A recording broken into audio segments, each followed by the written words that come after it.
کا رسول اور قرآن کی آیتیں، بس یہی رہ گئی۔ گپ شپ کے لیے، وقت گزاری کے لیے اور کوئی وقت نہیں ہے۔ کیا تم اللہ کا، اس کی آیات کا، اس کے رسول کا مذاق اڑاتے ہو؟ اسی سے علماء کرام نے کہا کہ دین اور دین سے متعلق جتنی بھی چیزیں ہیں نا، ان کا مذاق اڑانا، ان کو ہلکے میں لینا، ان کی جو آج کل کامیڈی بنا دیتے ہیں بہت سارے، دین کی باتوں کی کامیڈی بنا رہے ہیں، تو یہ کفر تک لے جاتا ہے، دین کے دائرے سے اور دین کے سرکل سے انسان کو نکال دیتا ہے۔ بسم اللہ الرحمن الرحیم۔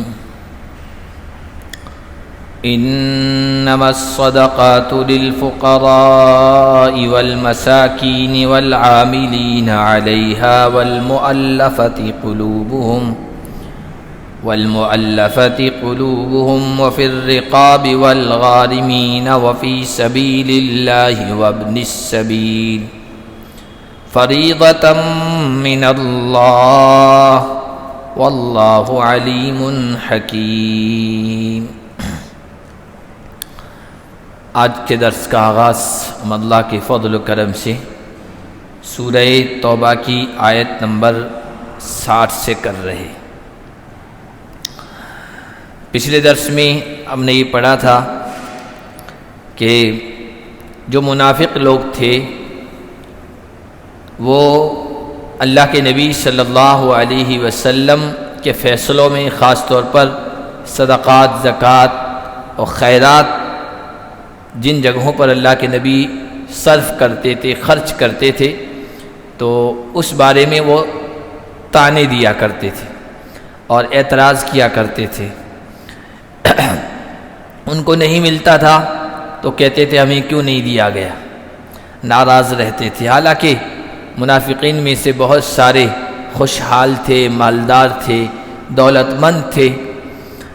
اگر کسی موقع پر نہیں دیا گیا تو انہیں یہ کہنا چاہیے تھا کہ آج نہیں دیا تو آئندہ دے دیں گے، لیکن ان کا مزاج شکایتوں والا تھا۔ تو آج جو آیتیں پڑھی گئی اس میں اللہ تعالیٰ نے یہ بات بیان فرمائی ہے کہ زکوٰۃ، صدقہ، خیرات خرچ کرنے کی جگہ متعین ہے۔ اللہ کے نبی صلی اللہ علیہ وسلم انہی جگہوں پر خرچ کرتے ہیں، انہی کو دیتے ہیں جو مستحق ہے، جو حقدار ہے۔ اللہ کے نبی صلی اللہ علیہ وسلم ہوں یا اللہ کے نبی کے نائب ہوں، زکوٰۃ اور صدقات کے سلسلے میں اللہ تعالیٰ نے ان کو صرف خزانچی بنایا ہے۔ خزانچی کا کام ہوتا ہے کہ مالک حکم دے وہاں خرچ کرنا ہے اور جو حقدار ہیں وہاں تک پہنچانا ہے۔ اسی لیے حدیث شریف میں آیا نا انما انا قاسم واللہ یؤتی، میں تو صرف تقسیم کرنے والا ہوں، خزانے کا ذمہ دار بنا دیا گیا ہوں، دینے والا اللہ تعالیٰ ہے۔ اللہ تعالیٰ نے جہاں دینے کو کہا ہے وہ میں دیتا ہوں۔ ایک حدیث میں آیا کہ ایک صحابی زیاد بن حارث کہتے ہیں کہ میں بیٹھا تھا، اللہ کے نبی صلی اللہ علیہ وسلم تشریف فرما تھے، ایک آدمی آیا کہنے لگا یہ جو صدقات کا مال ہے اس میں سے مجھے دیجیے۔ تو اللہ کے نبی صلی اللہ علیہ وسلم نے کہا کہ دیکھو زکوٰۃ، صدقات، خیرات کا جو مال ہے اس میں اللہ تعالیٰ نے نہ نبی کو اختیار دیا ہے نہ غیر نبی کو اختیار دیا ہے کہ وہ جہاں چاہیں جس طرح چاہیں اس کو استعمال کریں، خرچ کریں، نہیں۔ اللہ تعالیٰ نے اس کے 8 مصرف یعنی 8 خرچ کرنے کی جگہیں، حقدار جگہیں متعین فرمائی ہیں۔ ان میں سے اگر تم ہو تو بتا دو میں دے دوں، اور اگر ان 8 جگہوں میں سے نہیں ہو، ان حقدار لوگوں میں سے نہیں ہو تو پھر میں تمہیں نہیں دے سکتا۔ پھر وہ یہ آیت جس میں یہ 8 جگہیں ہیں وہ اللہ کے نبی صلی اللہ علیہ وسلم نے بیان فرمائی۔ تو فرمایا انما الصدقات للفقراء والمساکین والعاملین علیہا، بے شک خیرات، صدقات یہ فقیروں کے لیے۔ فقیر کا لفظ غنی یعنی مالدار کے اپوزٹ میں آتا ہے، مقابلے میں آتا ہے، اور مسکین کے لیے، مسکین جس کو اپنی ضرورتیں پوری کرنے کے لیے اس کے پاس اسباب نہ ہو، مال نہ ہو، تو مسکینوں کے لیے یعنی حاجت مندوں اور ضرورت مندوں کے لیے ہے۔ یہ دو مصرف ہیں، عربی میں اس کو مصرف کہتے ہیں، خرچ کرنے کی جگہیں، ایک فقیر اور ایک مسکین، والعاملین علیہا،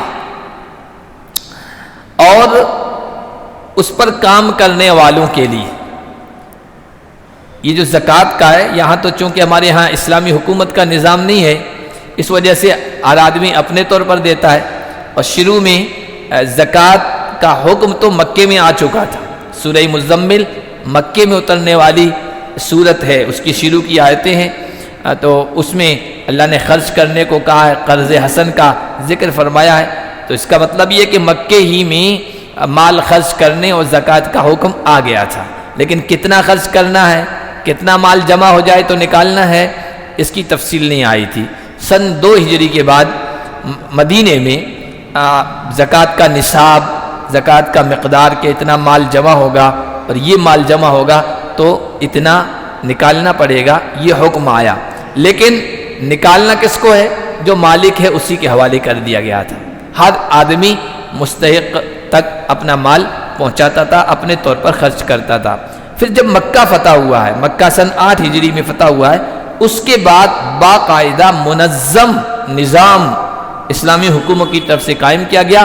پھر زکوٰۃ ہر آدمی اپنے طور پر نہیں ادا کرتا تھا، پھر بیت المال میں جمع کرنا ہوتا تھا، اسلامی حکومت کو جمع کرنا ہوتا تھا، اور پھر اس کے بعد یہ نظام اسلامی حکومتوں میں جاری ہو گیا تھا۔ اسی وجہ سے جب حضرت ابوبکر صدیق رضی اللہ تعالیٰ عنہ نبی صلی اللہ علیہ وسلم کے بعد خلیفہ بنے ہیں نا، تو بہت سارے قبیلے خاندان ایسے تھے جنہوں نے یہ کہا کہ زکوٰۃ ہم اپنے طور پر خرچ کریں گے، نکالیں گے زکوٰۃ، لیکن اپنے طور پر جس کو دینا ہوگا دیں گے، بیت المال میں سینٹرل گورنمنٹ کو نہیں دیں گے، یہ ان کا کہنا تھا۔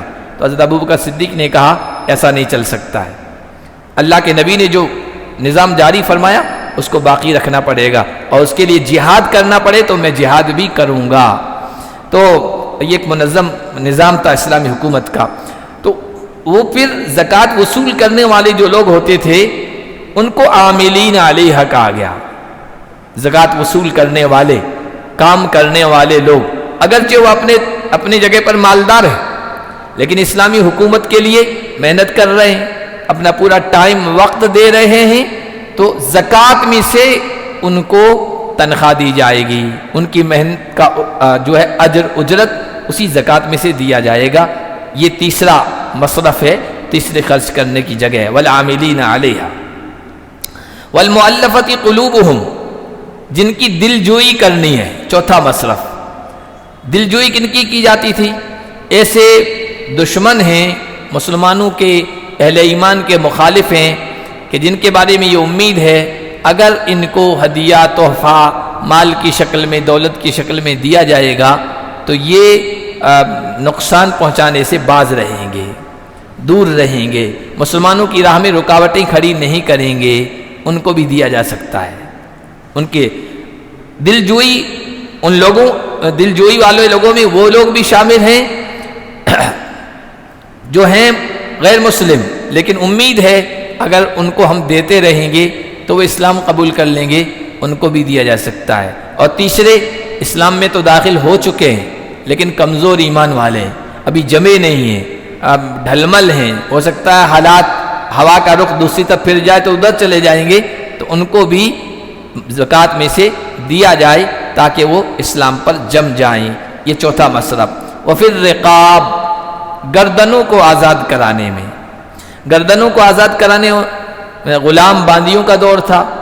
اب غلام باندیوں کا مسئلہ ایسا تھا کہ وہ بیچارے آزاد ہی نہیں ہو سکتے تھے، اپنے طور پر کما بھی نہیں سکتے تھے، تو مکاتبت کی شکل تھی۔ مکاتبت میں یہ ہوتا تھا کہ غلام باندی مالک سے کہہ دیتا تھا کہ میں آپ کا بھی کام کرتا رہوں گا، الگ سے کچھ محنت پیسہ جمع کر کے آپ کو قسط وار ادا کرتا رہوں گا، جب قسطیں پوری ہو جائیں تو مجھے آزاد کر دینا۔ اب وہ الگ سے کہاں سے کمائیں گے، وقت ان کے پاس نہیں ہوتا تھا، تو وہ قسطیں پوری ادا کرنے کے لیے ان کو زکوٰۃ میں سے دیا جائے تو یہ اس کے مستحق ہیں۔ یہ گردنوں کو آزاد کرنا، اسی میں شامل کیا ہے آج کل بہت سارے ایسے لوگ ہیں جو ناحق مجرم بنا کر جیلوں میں ڈال دیے گئے، اب وہ بیچارے پڑے ہیں، ان کے پاس ان کے رہائی کے لیے کوئی شکل نہیں، کوئی سبیل نہیں، کوئی خرچ کرنے والا نہیں، تو زکوٰۃ کو ان کی رہائی کے لیے بھی دیا جا سکتا ہے۔ یہ بھی گردنوں کو آزاد کرنا ہے۔ والغارمین، غارمین مقروض، کوئی بوجھ تلے، قرض کے بوجھ تلے دب گیا ہے اور اس طرح دبا ہے کہ قرض کی ادائیگی کی کوئی شکل اور صورت اس کے پاس نہیں ہے، ادا نہیں کر پا رہا ہے، تو ان کو بھی زکوٰۃ دی جا سکتی ہے تاکہ قرض کے بوجھ سے وہ آزاد ہو جائیں۔ اسی طرح غارمین میں وہ لوگ بھی ہیں، ہر سماج میں، ہر علاقے میں کچھ لوگ ایسے ہوتے ہیں اچھا سچا جذبہ رکھنے والے کہ قومی نزاعات، یعنی آپسی جو جھگڑے کھڑے ہو جاتے ہیں نا، خاندانوں میں، برادریوں میں، میاں بیوی میں، اور اس طرح کے سماج میں جھگڑے ہوتے رہتے ہیں اور اس میں وہ ذمہ دار بن جاتے ہیں، ذمہ دار بن جاتے ہیں۔ اب سماجوں کی طرف سے جرمانہ عائد ہوتا ہے، تاوان عائد ہوتا ہے، اتنے لاکھ روپے جمع کرنے ہیں اور یہ ڈنڈ بھرنا ہے، تو وہ ذمہ داری لے لیتے ہیں اس کا ذمہ دار میں ہوں۔ وہ بیچارے کہاں سے ادا کریں گے اتنا سارا؟ ان کا مقصد ہوتا ہے سماج میں سدھار کرنا، اصلاح کرنا، جھگڑوں کو ختم کرنا، اس طرح کی باتیں اور نوبت آئندہ نہ آئے۔ تو اب ایسے لوگ جو سماج میں یہ کام کر رہے ہیں اور اس کی وجہ سے انہیں جرمانہ، تاوان وغیرہ بھرنا پڑتا ہے، ان کو بھی زکوٰۃ دی جا سکتی ہے تاکہ وہ اس میں سے خرچ کریں اور راستہ نکالیں۔ تو غارمین میں وہ بھی ہیں۔ وفی سبیل اللہ، اللہ کے راستے میں، اللہ کے راستے میں، اللہ کا راستہ جہاد ہے۔ اسی طرح دین کی محنت کا جو بھی راستہ ہے علماء نے اس میں شمار کیا ہے۔ اللہ کے کلمے کو بلند کرنے کا جو بھی راستہ ہے، جو بھی شکل ہے، اس میں زکوٰۃ خرچ کی جا سکتی ہے۔ وابن السبیل، اور آٹھواں جو ذکر ہے وابن السبیل یعنی مسافر، مسافر آدمی ہے اپنے وطن میں، اگرچہ وہ بڑا مالدار ہے، وہ کسی کا ضرورت مند نہیں ہے، اسے سب کچھ اللہ کے فضل و کرم سے اس کے پاس ہے، لیکن سفر میں اس کا سب کچھ لٹ گیا ہے، سفر میں ضرورت پڑ گئی ہے، اپنے وطن میں وہ مالدار ہے لیکن سفر میں اس کے پاس کچھ نہیں ہے، اس کی بھی مدد زکوٰۃ کے ذریعے سے کی جا سکتی ہے۔ یہ 8 مصارف، فقراء، مساکین، عاملین علیہ، مؤلفۃ قلوبہم، فی الرقاب، والغارمین، وفی سبیل اللہ، وابن السبیل، 8 مصرف ہیں زکوٰۃ کے خرچ کرنے کے۔ یہ اللہ نے فرمایا فریضۃ من اللہ، یہ اللہ کی طرف سے متعین کیے ہوئے ہیں، کوئی ان میں رد و بدل نہیں کر سکتا، ان میں کوئی تبدیلی نہیں کر سکتا ہے۔ واللہ علیم حکیم، اللہ علم والا بھی ہے، حکمت والا ہے۔ تم نہیں جانتے ہو، اللہ جانتا ہے۔ حکمت اور مصلحت تمہاری نظروں میں نہیں ہے، اللہ کی نظروں میں ہے، اس لیے کہ وہ حال سے بھی واقف ہے، موجودہ زمانے سے بھی، پچھلے زمانے سے بھی، آئندہ حالات سے بھی واقف ہے۔ انسان کی یہ کیفیت نہیں ہے، اس لیے یہ جو 8 جگہیں خرچ کرنے کی اللہ نے بتائی ہے بالکل حکمت اور مصلحت پر مبنی ہے۔ وَمِنْهُمُ الَّذِينَ يُؤْذُونَ النَّبِيَّ وَيَقُولُونَ هُوَ أُذُنٌ، چونکہ منافقوں کا ہی ذکر چل رہا، پچھلی تقریباً 20 آیتیں، 15-20 آیتیں ایسی ہیں جہاں سے منافقوں کا ذکر چل رہا ہے، اور یہ بھی زکوٰۃ کے جو مصرف بیان کیے گئے یہ منافقوں کے اعتراض، اشکال، سوال کے جواب میں۔ آگے پھر منافقوں کا ذکر ہے۔ منافقوں کا کام تھا کسی نہ کسی طریقے سے مسلمانوں کے حوصلوں کو توڑنا اور اللہ، اس کے رسول اور اہل اسلام کے بارے میں فقرے کسنا، جملے کسنا، تانے دینا اور اذیت اور تکلیف پہنچانا۔ اس لیے اللہ کے نبی صلی اللہ علیہ وسلم کے بارے میں بھی وہ اس طرح کی باتیں کرتے تھے، گستاخی والے جملے کہتے تھے۔ فرمایا ان میں سے کچھ ایسے لوگ ہیں جو نبی کو تکلیف پہنچاتے ہیں اور کہتے ہیں وہ کان کے کچے ہیں، ہوا اذن، کان کے کچے۔ منافق اللہ کے نبی کے بارے میں جب باتیں کرتے تھے نا، تو وہ باتیں ہوتے ہوتے مسلمان تو سچے پکے مخلص وفادار مسلمانوں تک پہنچتی تھی اور وہ اللہ کے نبی صلی اللہ علیہ وسلم تک پہنچاتے تھے۔ تو منافق کہتے تھے یہ کان کے کچے ہیں۔ دوسری بات یہ بھی ہوتی تھی کہ منافق لوگ باتیں کرتے تھے اور جب ان کا راز کھل جاتا تھا کہ انہوں نے مسلمانوں کے بارے میں، نبی کے بارے میں ایسا کہا اور اللہ کے نبی تک وہ بات پہنچ گئی ہے، تو وہ آتے تھے اللہ کے نبی کے پاس، بہانے کرتے تھے، عذر پیش کرتے تھے، ہمارے کہنے کا یہ مقصد نہیں تھا اور ایسا، اس طرح کی باتیں کر کے اپنی صفائیاں پیش کرتے تھے، اور اللہ کے نبی سن لیتے تھے، معاف کر دیتے تھے، ان کے عذر کو، جو جھوٹا عذر ہوتا تھا، لنگڑا عذر ہوتا تھا، قبول کر لیتے تھے۔ تو یہ خوش ہوتے تھے، کہتے تھے یہ تو کان کے کچے ہیں، ان کے سامنے جس طرح کی صفائی پیش کر دو یہ قبول کر لیتے ہیں۔ تو اللہ نے فرمایا قل اذن خیر لکم، آپ کہہ دیجئے یہ کان کے کچے تمہارے لیے بھلائی کا سبب ہیں۔ حالانکہ حضور کان کے کچے نہیں تھے، کان کا کچا مطلب لوگوں کی باتوں میں آ جانا اور پھر اس پر ری ایکشن دینا۔ حضور کان کے کچے نہیں تھے، حضور اخلاقی اعتبار سے بہت بلند تھے، کردار کے اعتبار سے بہت بلند تھے، شریف تھے، حیادار تھے۔ کسی جھوٹے کو اس کے منہ پر جھوٹا کہنا بھی آپ کو گوارا نہیں تھا، اگنور کرتے تھے، نظر انداز کرتے تھے، بالکل ایک دم منہ پر اس کو کچھ کہنا یہ آپ کے اخلاق نہیں تھے۔ اس لیے کہتے تھے کہ چلو جو تم کہہ رہے ہو، صفائیاں پیش کر رہے ہو، میں تم کو صحیح مانتا ہوں، درست مانتا ہوں، جاؤ معاف ہے۔ وہ سمجھتے تھے کہ ان کو کچھ پتہ ہی نہیں چل رہا ہے۔ تو اللہ نے فرمایا یہ جو کان کے کچے ہیں، یعنی جو تم کہہ رہے ہو اس کو قبول کر لیں، یہ تمہارے لیے بہتر ہے۔ اگر ایسا نہ ہو تو تمہارا جینا دشوار ہو جائے، تمہارے کسی عذر کو قبول نہ کریں، تمہاری صفائی کو قبول نہ کریں، اور بار بار تمہاری شکایتیں پہنچتی ہے، اگر تمہیں درگزر نہ کریں تو تمہارا جینا مدینے میں دشوار ہو جائے، یہ تمہارے لیے بہتر ہے۔ اور یؤمن باللہ، ایسی بات نہیں ہے یہ کان کی کچے اور بات مان لیتے ہیں ہر ایک کی اور سیدھے سادے ہیں۔ نبی سیدھے سادے کا مطلب جس نے جو کہہ دیا مان لیا، ایسے نبی پاک صلی اللہ علیہ وسلم نہیں تھے۔ اس لیے کہ یؤمن باللہ، اللہ پر ان کا یقین ہے، وہ کسی بات کو مانتے ہیں نا بس ایسے ہی کسی بھی بات کو مان لیا، نہیں، وحی کے ذریعے سے ان کو معلوم ہوتا ہے، اللہ پر یقین ہے، اللہ کی طرف سے انہیں بتایا جاتا ہے۔ وَيُؤْمِنُ لِلْمُؤْمِنِينَ، اور ایمان والوں پر انہیں یقین ہے، ہر کسی کی بات نہیں سنتے ہیں، تمہاری بات بھی ان تک پہنچتی ہے تو اس کی تحقیق کرتے ہیں، تصدیق چاہتے ہیں، اور جو قابل اعتماد لوگ ان تک خبر پہنچاتے ہیں تب جا کے وہ اس کو سچا مانتے ہیں۔ وَرَحْمَةٌ لِّلَّذِينَ آمَنُوا مِنْكُمْ، تم میں سے جو لوگ ایمان لے آئے ان کے لیے نبی رحمت کا باعث ہے۔ وَالَّذِينَ يُؤْذُونَ رَسُولَ اللَّهِ لَهُمْ عَذَابٌ أَلِيمٌ، اور جو لوگ اللہ کے رسول کو تکلیف پہنچاتے ہیں ان کے لیے دردناک عذاب ہے۔ چاہے ظاہر سی بات ہے منافقوں کی یہ ہمت تو نہیں تھی کہ اللہ کے نبی کو جسمانی طور پر تکلیف پہنچا دیں، تکلیف وہ یہی تبصرے کر کے، کمنٹ کر کے، طرح طرح کی باتیں کر کے پہنچاتے تھے، ان کے لیے کیا کہ دردناک عذاب ہے۔ یحلفون باللہ لکم لیرضوکم، وہ اللہ کی قسمیں تمہارے سامنے کھاتے ہیں تاکہ تمہیں راضی کر دیں۔ مسلمانوں کے سامنے جب ان کی باتیں آتی تھی تو بھاگتے بھاگتے آتے تھے، قسمیں کھاتے تھے، اللہ کی قسم ہم نے یہ بات نہیں کہی ہے، اور اگر ہماری زبان سے جملہ نکل گیا ہے تو ہمارے کہنے کا مقصد یہ نہیں تھا، فلاں تھا، یوں تھا، اس طرح بہانے کرتے تھے، قسمیں کھاتے تھے۔ تو اللہ نے فرمایا واللہ ورسولہ احق ان یرضوہ ان کانوا مؤمنین، اللہ اور اس کے رسول اس کے زیادہ حقدار ہیں کہ ان کو خوش کیا جائے، ان کو راضی کیا جائے اگر یہ پکے سچے مومن ہیں۔ الم یعلموا انہ من یحادد اللہ ورسولہ فان لہ نار جہنم خالدا فیہا، کیا یہ لوگ نہیں جانتے کہ جو اللہ اور اس کے رسول کی مخالفت کرے گا تو اس کے لیے جہنم کی آگ ہے، اس میں ہمیشہ ہمیشہ رہے گا۔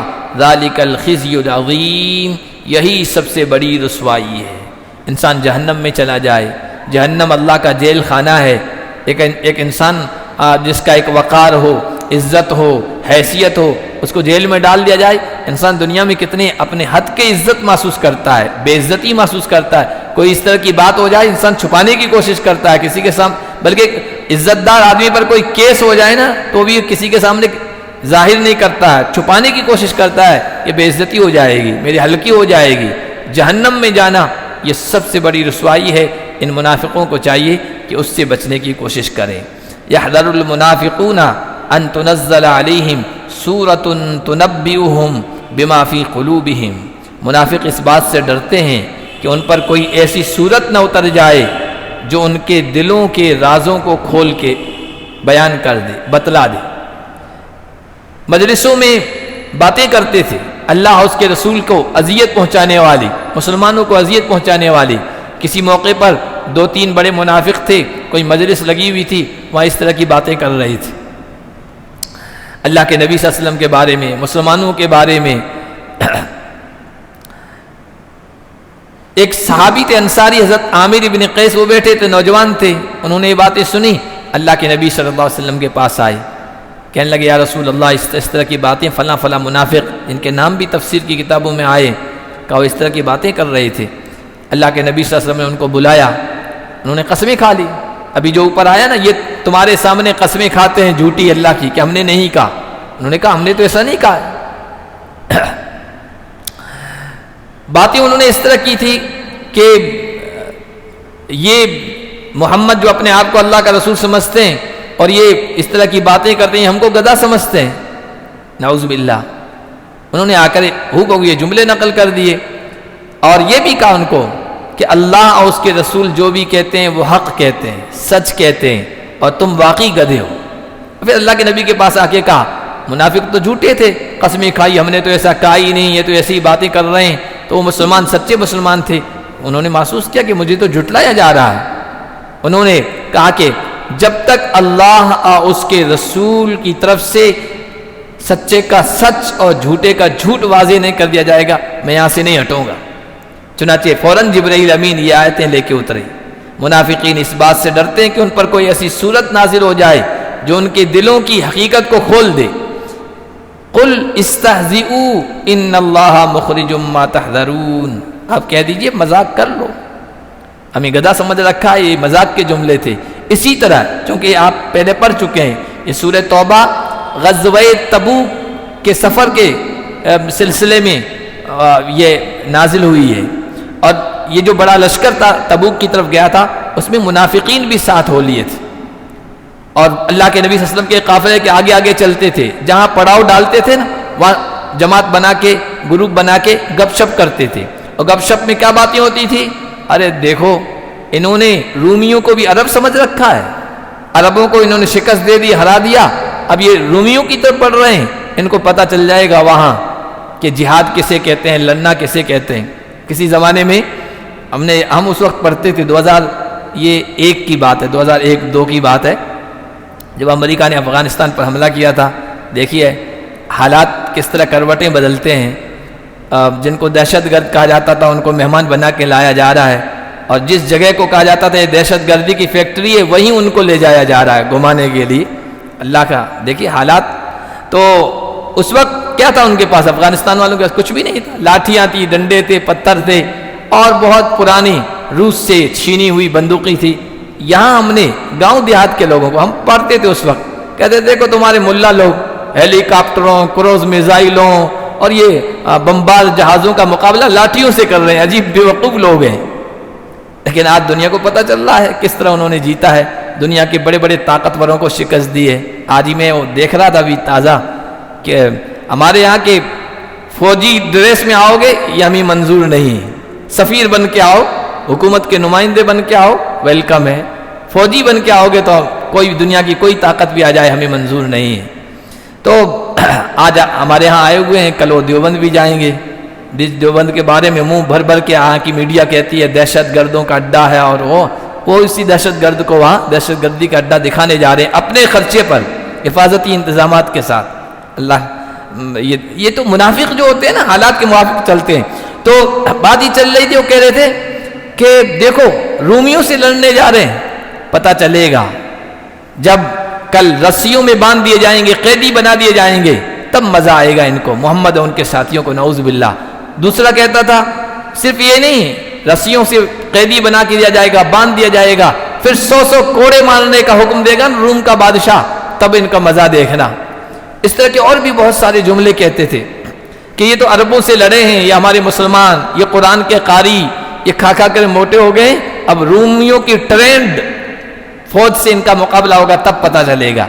یہ جملے منافقوں نے اس سفر میں کہے ہیں جس میں اللہ کے نبی صحابہ کے ساتھ اس وقت کی سپر پاور طاقت کا مقابلہ کرنے جا رہے تھے۔ اللہ کے نبی کو بتایا گیا اس طرح کے جملے کہہ رہے، اللہ کے نبی نے بلایا، کہا کہ ہم تو ایسی گپ شپ لگا رہے تھے، ٹائم اتنا لمبا سفر ہے، ٹائم پاس نہیں ہو رہا ہے، تو اس طرح کے جملے کہہ رہے تھے، حقیقت سے ان کا کوئی تعلق نہیں، ٹائم وقت گزاری کے لیے اس طرح کے جملے کہہ رہے تھے۔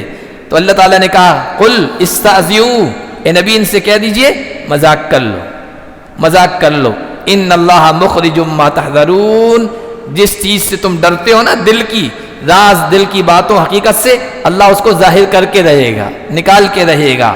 وَلَئِن سَأَلْتَهُمْ، اگر آپ ان سے پوچھیں گے کہ ایسے جملے کیوں کہہ رہے تھے، لَيَقُولُنَّ إِنَّمَا كُنَّا نَخُوضُ وَنَلْعَبُ، تو یہ ضرور کہیں گے ہم تو گپ شپ لگا رہے تھے، کھیل تماشا کر رہے تھے، وقت گزاری کے لیے کر رہے تھے۔ قُلْ أَبِاللَّهِ وَآيَاتِهِ وَرَسُولِهِ كُنْتُمْ تَسْتَهْزِئُونَ، اے نبی آپ ان سے کہیے مذاق کرنے کے لیے اللہ اور اس کا رسول اور قرآن کی آیتیں بس یہی رہ گئی؟ گپ شپ کے لیے، وقت گزاری کے لیے اور کوئی وقت نہیں ہے؟ کیا تم اللہ کا، اس کی آیات کا، اس کے رسول کا مذاق اڑاتے ہو؟ اسی سے علماء کرام نے کہا کہ دین و دین سے متعلق جتنی بھی چیزیں ہیں نا، ان کا مذاق اڑانا، ان کو ہلکے میں لینا، ان کی جو آج کل کامیڈی بنا دیتے ہیں، بہت سارے دین کی باتوں کی کامیڈی بنا رہے ہیں، تو یہ کفر تک لے جاتا ہے، دین کے دائرے سے اور دین کے سرکل سے انسان کو نکال دیتا ہے۔ اسی لیے جو اسلامی شعار ہیں، اسلامی پہچان ہیں، داڑھی ہے، ٹوپی ہے، اب اذان ہے، بہت مساجد ہیں، بہت ساری چیزیں ہیں جن سے پہچانا جاتا ہے کہ یہ مسلمان ہیں، یہ اسلام کی چیز ہے، دین کے شعار کا، یعنی وہ چیزیں جن سے ایک مسلمان کا مسلمان ہونا پتہ چلتا ہے، یا پتہ چلتا ہے کہ یہاں مسلمان رہتے ہیں، ان چیزوں کا مذاق اڑانا یہ کفر ہے۔ تو کہہ دیجئے کیا تم اللہ اس کے رسول اور اس کی آیتوں کا مذاق اڑاتے ہو؟ لا تعتذروا، اب بہانے مت کرنا، اب عذر پیش مت کرنا، قد کفرتم بعد ایمانکم، تم نے اپنا ایمان ظاہر کرنے کے بعد کفر کا راستہ اپنا لیا ہے۔ ان نعفو عن طائفۃ منکم نعذب طائفۃ بانہم کانوا مجرمین، اگر تم میں سے ایک گروہ، ایک جماعت کو ہم معاف کر دیں تو ایک جماعت کو ہم سزا میں مبتلا کریں گے کیونکہ وہ مجرم تھے۔ ظاہر سی بات ہے، معاف کس کو کریں گے؟ جو توبہ کر لیں کہ آئندہ غلطی ہو گئی، آئندہ ہم اللہ اس کے رسول کا مذاق نہیں اڑائیں گے، اللہ ان کو معاف کرے گا۔ جو جمے رہیں گے تو پھر اللہ انہیں عذاب میں گرفتار کرے گا کیونکہ وہ مجرم ہیں، عذاب کے حقدار ہیں۔ چنانچہ روایت میں آتا ہے کہ کئی منافقوں نے اس کے بعد توبہ کر لی تھی، پکی سچی توبہ کر لی تھی، اور اس طرح کی مذاق کے جملوں سے اپنے آپ کو دور رکھا، اس طرح کی مجلسوں سے بھی اپنے آپ کو دور رکھا، سچے پکے مسلمان بن کے رہے، اور جو اڑے رہے منافقت پر۔ تو اس کے بعد یہ غزوہ تبوک کے سفر کے بعد اللہ کے نبی نے پوری جبرائیل امین نے فہرست بتا دی تھی، اور حضرت حذیفہ ابن یمان جن کو صاحب السر رسول اللہ کہا جاتا ہے، یعنی اللہ کے نبی کے رازدار، حضرت حذیفہ ابن یمان کو فہرست بتا دی تھی، فلاں پکا منافق ہے، فلاں پکا منافق ہے، فلاں پکا منافق ہے، حضرت حذیفہ کو سب پتا تھا۔ ظاہر کیوں نہیں کی گئی ان کی فہرست؟ اس لیے ظاہر نہیں کی گئی کہ ان پکے منافقوں کی اولاد سچے پکے مخلص حضور کے چاہنے والے لوگ تھے، ان کے نام ظاہر کر دیتے ان کے باپوں کے، تو ان کی بھی رسوائی ہوتی، ان کی بھی دل آزاری ہوتی، اس لیے عام کھلے طور پر تو ان کا نام ظاہر نہیں کیا، لیکن اپنے خاص صحابی کو بتا دیا تھا۔ اس لیے جب بھی کوئی جنازہ ہوتا تھا نا حضور صلی اللہ علیہ وسلم کے بعد، خاص طور پر حضرت عمر فاروق رضی اللہ تعالیٰ عنہ کے زمانے میں، تو جب جنازہ آتا تھا تو حضرت عمر فاروق یہ دیکھتے تھے حذیفہ ابن یمان اس جنازے میں شریک ہیں یا نہیں، کیونکہ حذیفہ ابن یمان کا شریک ہونا اس بات کی علامت ہے یہ پکے سچے مومن کا جنازہ ہے، کسی منافق کا نہیں ہے۔ ان کو منافقوں کی فہرست پوری حضور صلی اللہ علیہ وسلم نے بتائی تھی۔ تو فرمایا اگر تم میں سے کسی جماعت کو ہم معاف کر دیں تو دوسری جماعت کو سزا دیں گے، عذاب میں گرفتار کریں گے کیونکہ وہ مجرم لوگ ہیں۔ آگے منافقوں کی کچھ علامتیں بتائیے، نشانیاں بتائیے، جو صرف اس زمانے کے منافقوں کے ساتھ خاص نہیں تھی بلکہ ہر زمانے میں منافق لوگوں کی یہ علامتیں اور نشانیاں ہوتی ہیں، اور پھر دنیا اور آخرت میں ان کو کیا سزا ملنے والی ہے اس کا تذکرہ ہے۔ انشاءاللہ اگلے درس میں ہم پڑھیں گے۔ اللہ پاک ہم سب کو منافقانہ صفات سے محفوظ فرمائے اور سچا پکا مخلص وفادار مسلمان بنائے۔ سبحان اللہ۔